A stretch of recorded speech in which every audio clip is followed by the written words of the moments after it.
আসসালামু আলাইকুম সবাইকে, আশা করি সকলে ভালো আছেন। তো আজকে আমরা জানবো বাংলাদেশের শীর্ষ দুর্নীতিবাজ ৫ পুলিশ কর্মকর্তার বিষয়ে। তো ভিডিওটি সম্পূর্ণ দেখার আগে যদি চ্যানেলটিতে নতুন হয়ে থাকেন তাহলে সাবস্ক্রাইব করে নিবেন। তো প্রথমেই চলে আসি আমাদের আজকের এই দুর্নীতিবাজ পুলিশ কর্মকর্তাদের লিস্টের প্রথম যে নামটি, আশা করি অনেকেই বুঝতে পারছেন। তো প্রথমেই আমি আজকে প্রথমে লিস্টের প্রথমেই রাখবো আমাদের সকলের প্রিয় হারুন সাহেবকে, যাকে আমরা অনেকে ডিবি হারুন নামে চিনি। হ্যাঁ, ভাতের হোটেলের যে ম্যানেজার আর কি। তো এই আমাদের এই ডিবি হারুন আঙ্কেলকে আমরা অনেকদিন ধরেই চিনি। তিনি কিন্তু হচ্ছে আমাদের সরকারের মানে এক প্রকার একটা লাঠি বললেও চলতো। মানে এই সরকারের না, যে যে সরকার মনে করেন ৫ তারিখে হচ্ছে আপনার পালিয়ে গিয়েছিল, সেই সরকারের একটা লাঠি বলা যায়। বিভিন্ন সময়ে তিনি কিন্তু হচ্ছে বিরোধী দলের নেতাদের উপরে বিভিন্ন রকম টর্চার করতো, এবং ডিবির যে আমরা জানি আয়নাঘর নামে যেটি, তিনি কিন্তু সেটিও পরিচালনা করতেন। কর্মজীবনে তিনি নারায়ণগঞ্জের এসপি ছিলেন। তারপরে তাকে হচ্ছে আপনার ডিএমপি, যে হচ্ছে আপনার গোয়েন্দা বিভাগের প্রধান বানানো হয়। তো সেই থেকে আমরা তাকে চিনি ডিবি হারুন নামে।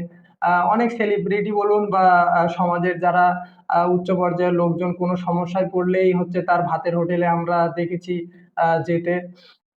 তো এই হারুন আঙ্কেল কিন্তু হচ্ছে নিজের কর্মজীবনে কিন্তু কম দুর্নীতি করেনি।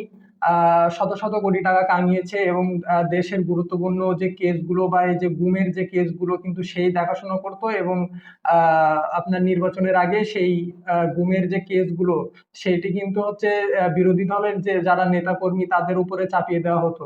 এবং এই যে সাম্প্রতিক সময়ে আমরা দেখেছিলাম যে কোটা আন্দোলনে যত অনিয়ম হয়েছিল ছাত্রদের উপরে, পুলিশ সদস্যরা যত অত্যাচার করেছে ছাত্রদের উপরে, তার বেশিরভাগই কিন্তু আমাদের এই হারুন আঙ্কেলের নির্দেশেই করা হয়েছিল। এমনকি আগস্টের ৫ তারিখের যে সকালেও কিন্তু হচ্ছে আপনার এই হারুন আঙ্কেল খুবই একটি কনফিডেন্সে ছিল যে হচ্ছে না, তারা হচ্ছে জয়ী হবে বা সরকার থেকে যাবে, এমন একটি বিষয়। সে কিন্তু বারবারই তার যে অফিসারদেরকে কিন্তু সে বলছিল যে হচ্ছে আপনারা আহ এর থেকেও বেশি হচ্ছে আপনারা পদক্ষেপ নেন, দরকার পড়লে আপনারা সমানে গুলি চালিয়ে যান। এটি কিন্তু তার সেই সকালেরই কথা, মানে যেদিনকে হচ্ছে আমাদের সাবেক প্রধানমন্ত্রী হচ্ছে চলে গিয়েছিল দুপুরে, এটি কিন্তু দুপুরের আগের কথা। তারপরেও জানা যায় যখন হচ্ছে সেনাপ্রধান দুপুরবেলা যখন তার একটি জনগণ জনগণের উদ্দেশ্যে তার একটি যে ভাষণ দেওয়ার কথা ছিল, সেই ভাষণের আগেও কিন্তু সে বলেছিল যে হচ্ছে এখন হয়তো সেনাপ্রধান হচ্ছে বলবে যে আমরা হচ্ছে সরকারের পক্ষেই, সে হচ্ছে কোনো স্টেটমেন্ট দেবে এমন কিছু। তো এক কথায় বলা যায় যে হারুন আঙ্কেল এক প্রকার ছিল যে একটা দালাল টাইপের মানুষ। তো তিনি তার কর্মজীবনে তার যে নিচে যারা অফিসার ছিল তাদের উপরে প্রচুর অনিয়ম করেছে, এবং তাদেরকে ফোর্স করে কিন্তু সাধারণ মানুষদেরকে কিন্তু অনেকভাবে নির্যাতন করেছে। তো যাই হোক, এই লিস্টের হচ্ছে আমাদের এই দুর্নীতিবাজ পুলিশ কর্মকর্তাদের লিস্টের হচ্ছে ২ নম্বরে থাকবে আমাদের যে আইজিপি আমরা চিনতাম তাকে, বেনজির আহমেদ। তো সেই বেনজির আহমেদের কিন্তু আপনার যে সম্পদ কিন্তু জব্দ করেছিল আপনার দুর্নীতি দমন কমিশন। তার স্ত্রী এবং তার ২ মেয়ের সম্পদ পেয়েছিল প্রাথমিক পর্যায়ে আপনার ৪.৪৩ কোটি টাকার মতো, এবং তার ব্যক্তিগতভাবে প্রাথমিকভাবে তার কাছ থেকে পেয়েছিল হচ্ছে আপনার ৯.২৩ লাখ টাকার মতো। এছাড়াও মনে করেন শত শত কোটি টাকা সে বাইরে পাচার করেছে। এখন বর্তমানে তিনি কানাডায় অবস্থান করছেন। তো এই যে এগুলো কিন্তু মানে এই যে কোটা আন্দোলনের আগেই কিন্তু হচ্ছে তাকে দুর্নীতি দমন কমিশন তাকে তার এই সম্পদগুলো হচ্ছে আপনার জব্দ করেছিল। এবং একটা কথায় আমরা দেখেছিলাম যে ব্যারিস্টার সুমন একবার বলেছিল যে আর কয়েক মাস হচ্ছে সময় দিলে হচ্ছে বেনজির আহমেদ হয়তো গোপালগঞ্জ পুরোটাই সে কিনে নিত, এমন একটি অবস্থা। তো তারও কিন্তু কর্মজীবনে আমরা দেখেছি সেও কিন্তু হচ্ছে আমাদের এই যে গত যে সরকারের কিন্তু একটা চাটুদার বলা যায়, বা এক প্রকার দালালি করে আসছিল। আহ তিনিও কিন্তু গোপালগঞ্জেরই হচ্ছে একজন। তো তাকে নিয়ে হয়তো সে তেমন কিছু বলার নেই, কারণ আমরা সকলেই হচ্ছে তাকে আমরা চিনি। তো এই লিস্টের হচ্ছে আমাদের ৩ নম্বরে আছে হচ্ছে আসাদুজ্জামান মিয়া। তিনি হচ্ছে ঢাকা ডিএনপির হচ্ছে সাবেক কমিশনার, এবং এক প্রকার বলা যায় যে অবৈধ সম্পদের পাশাপাশি কিন্তু তার মানে একটু নারী লোভী মানুষ, এরকম এরকম টাইপের ছিল তিনি। তার বিভিন্ন সময় আমরা অনেক কল রেকর্ডও আমরা শুনেছি। এবং হচ্ছে তার তার যে হচ্ছে আপনার কল রেকর্ড শুনলে বোঝা যায় যে তিনি কেমন আকারের মানুষ ছিল। আসলে আমি কল রেকর্ডটা মানে আমার ভিডিওতে রাখছি না, তারও অনেক কারণ আছে। তো যাই হোক, তারও আপনার দেখা যাচ্ছে সেও এক সময় হচ্ছে শত শত কোটি টাকা পাচার করেছে বাইরে। তো তারপরে আপনার বিভিন্ন হচ্ছে তার যে নিচের যারা হচ্ছে নারী পুলিশ কর্মকর্তা ছিল, তার নিচে যারা তাদেরকে কিন্তু সে বিভিন্ন ভাবে হচ্ছে আপনার মানে অবৈধ সম্পর্কে যাওয়ার জন্য কিন্তু তাদেরকে ফোর্স করতো। তো আমাদের চতুর্থ নাম্বারে থাকবে হচ্ছে আমাদের সকলেরই চেনা, কম বেশি আমরা যারা নিউজ দেখি বা এইসব বিষয়ে আমরা যারা ঘাটাঘাটি করি। আমাদের ৪ নম্বরে আছে বিপ্লব কুমার দাস। তার কিছুদিন আগে তার একটা স্টেটমেন্ট দেখলাম, তিনি বলছে যে হচ্ছে ব্রিটিশরা নাকি পুলিশ পুলিশ বাহিনী তৈরি করেছিল হচ্ছে জনগণের মাথায় বাড়ি দিয়ে তাদের খাজনা নিয়ে আসার জন্য। তাহলে একটা পুলিশ কর্মকর্তা কতটুকু নিচু হলে এমন ধরনের কথা সে বলতে পারে, আসলে সেটা আপনারাই ভেবে দেখুন। তিনি তিনি কিন্তু হচ্ছে তার কর্মজীবনে হচ্ছে চাটুকারি করে আসছে। এবং এমনকি হচ্ছে শেষ পর্যন্ত তিনি চাটুকারি চালিয়ে যাচ্ছিল। এই যে আমি বললাম যে গত কয়েকদিন মানে আগে তার একটা স্টেটমেন্ট আমরা দেখেছিলাম, এই যে ৫ তারিখের আগে। তো তিনি তার ইচ্ছা ছিল যে হচ্ছে আপনার সরকারের চোখে আসার জন্য। তো এই চোখে আসার জন্য কিন্তু হচ্ছে তিনি সবসময় দেখতাম যে বিরোধী দলের নেতাদের উপরে মানে চড়াও হতো লাঠি এটা সেটা নিয়ে। এমনকি আমরা একবার দেখেছিলাম বিরোধী দলের একজন হচ্ছে খুবই নামকরা একজন নেতাকে কিন্তু তিনি মারধর করেছিল এবং খুবই বাজেভাবে গালিগালাজ করেছিল। এবং তারপরেই কিন্তু তার পদোন্নতি হয়। তিনি কিন্তু হচ্ছে আপনার ডিএনপির যুগ্ম কমিশনার ছিলেন এই ৫ তারিখের আগে। তো তার জীবনেও কিন্তু নানান অনিয়ম, নানান মানে ভাবে তিনি আলোচিত সমালোচিত হয়ে আসছিল।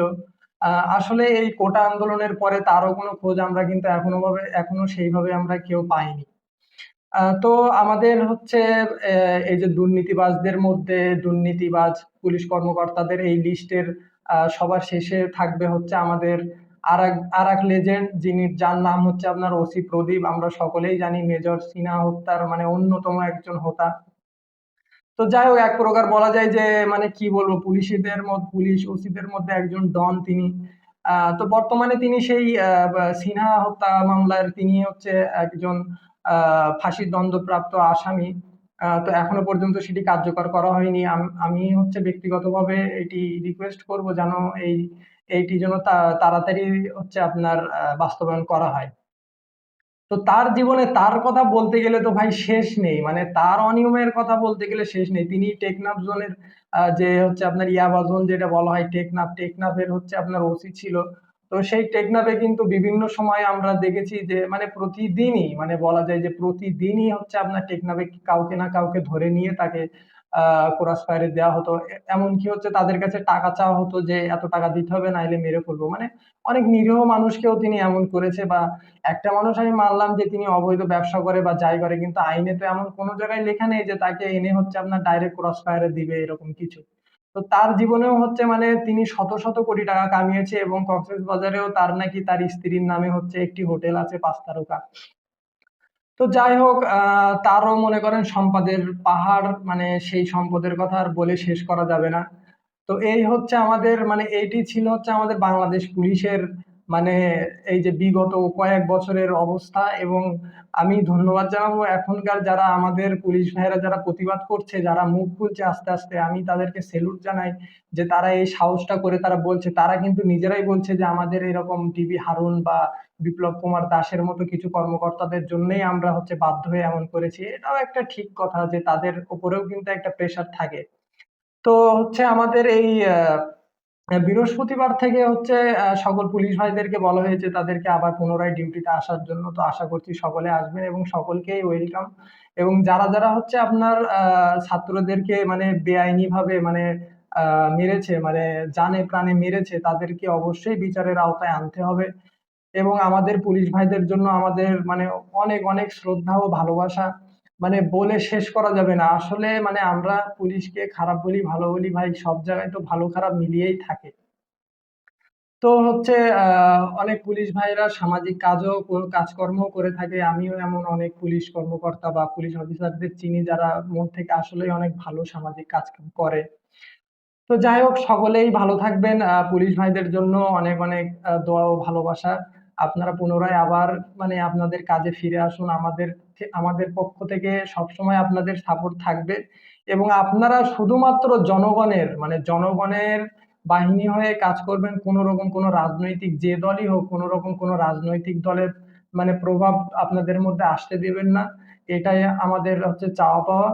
তো সকলেই ভালো থাকবেন। তো ভিডিওটি ভালো লাগলে লাইক করবেন, শেয়ার করবেন এবং আপনাদের ব্যক্তিগত কোনো মতামত থাকলে আপনারা অবশ্যই কমেন্ট করে জানাবেন। তো আজকে এতটুকুই, দেখা হবে কোনো পরবর্তী ভিডিওতে। আসসালামু আলাইকুম।